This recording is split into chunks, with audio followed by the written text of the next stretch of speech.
సేవకులారా సువార్తికులారా. దేవుని స్తోత్రం. మీ అందరికీ వందనాలు. Praise the Lord. బాగున్నారా? దేవునికి మహిమ కలుగును గాక. ఈ ఉదయకాలం మరొక వాగ్దానంతో మన దేవుడు ప్రభువైన యేసుక్రీస్తు వారు మన ముందుగా నడిపించినందుకు వందనాలు. ప్రాముఖ్యంగా చెప్తున్న మాట, ఈరోజు ఇక ఎన్నడు దున్నని, ఇప్పటి వరకు ఎన్నడు దున్నని బీడు భూములు దున్నుదాం, అనగా ఆత్మలను రక్షిద్దాం. మన ఆత్మలు అనగా మనకు కొన్ని చుట్టూ ఉన్న ఆత్మలు కొన్ని ఉన్నాయి. ఆత్మల్ని మనం రక్షిద్దాం. ఎలా రక్షిద్దాం?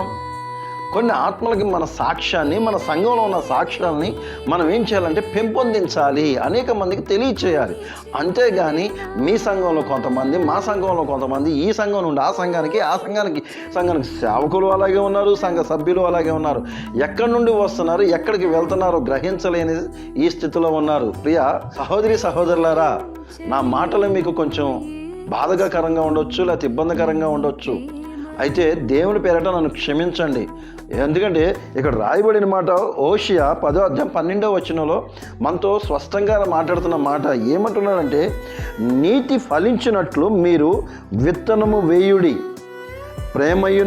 ప్రేమనియు కోత మీరు కొయ్యుడి. యెహోవాను వెదుకుటకు ఇది సమయము గనుక ఆయన ప్రత్యక్షమై మీ మీద నీతి వర్షము కురిపించినట్లు ఇది వరకు ఎన్నడు దున్నని బీడి భూమిని దున్నుడి. ఎన్నడు దున్నని బీడి భూమును దున్నండి అనగా, ఇంతవరకు ఎప్పుడు దున్నని బీడి భూమిని దున్నితే ఫలాలు ఎలా వస్తాయంటో తెలుసండి. మంచి ఇది ఉంటుంది అనమాట. ఎందుకంటే నాకు ఏదైనా చెట్లు అవి ఇవి పెట్టడం నాకు చాలా ఇష్టం. మంచిగా ఎర్ర మట్టి, కొంచెం మంచిగా ఉన్న బాగున్న మట్టిలో అవి పెడితే తొందరగా ఫలిస్తాయండి. తొందరగా మనకు చెప్పినట్టుగా, మనకు నచ్చినట్టుగా ఎదుగుతాయి అనమాట.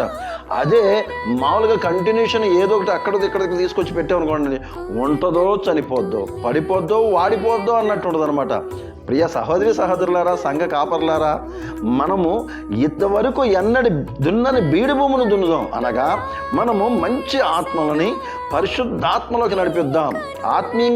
ఆత్మీయంగా నడిపించుకుందాం. అంతేగాని మనం చేపలు పట్టిన వారిని చేపల దాంట్లో నుంచి మనం పట్టుకోవడం గొప్పతనం కాదు, అది మంచిది కూడా కాదు. నేను నా గురించి మాట్లాడట్లేదు, ఇప్పుడు జరుగుతున్న సందర్భాన్ని బట్టి. అలాగే పెద్ద సంఘాలకు వెళ్తున్న సంఘస్థులారా, మీతో మాట్లాడుతున్నాను. ఎందుకంటే పెద్ద సంఘాలకు వెళ్తున్నాము, వాళ్ళకి ఫోటోలు దిగుతున్నాం, వీళ్ళకి ఫోటోలు దిగుతున్నాం అని అనుకుంటున్నామేమో. అది దానివల్ల ఏ ఉపయోగం లేదు. మీ దగ్గరలో ఉన్న చిన్న సంఘాలని బలపరచండి, స్థిరపరచండి.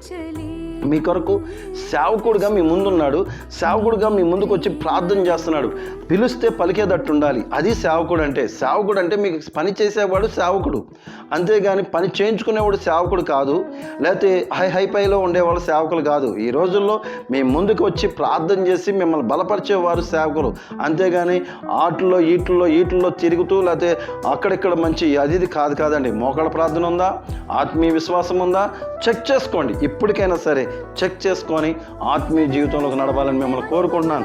ఇదివరకు ఎన్నడూ దున్నని బీడి భూములు దున్నుదాం సేవకులుగా.